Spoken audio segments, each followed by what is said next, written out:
ഇക്കാ നിങ്ങക്ക് ഇനിയും വരാനായില്ലേ? നേരെ 9 ആയുള്ളൂ പെണ്ണെ. എന്നത്തെയും പോലെ ഇന്നും അതേ മറുപടി ഞാൻ അവൾക്ക് കൊടുത്തു.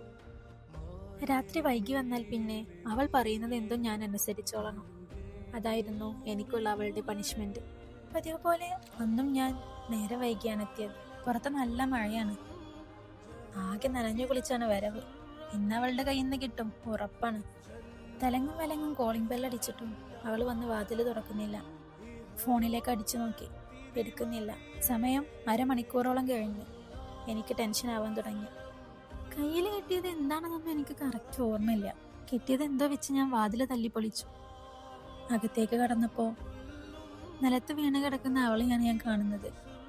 വർഷങ്ങളായി അവളെ തേടി വന്ന ശ്വാസമുട്ട് അവൾക്ക് എന്നൊരു വേദനയായിരുന്നു.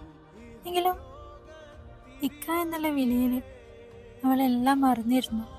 എന്നാ എൻ്റെ കുട്ടിയുടെ അവസാനത്തെ നിമിഷത്തിൽ ഞാൻ ഇല്ലാതെ പോയല്ലോ എന്നാലോചിക്കുമ്പോൾ, അവൾക്ക് ഇക്ക ഒന്ന് വിളിക്കാൻ വേണ്ടി ഞാൻ അവളെ കൂടെ ഇല്ലാണ്ടായി പോയല്ലോ എന്നാലോചിക്കുമ്പോൾ ഇന്ന് എനിക്കത് വേദനയാണ്.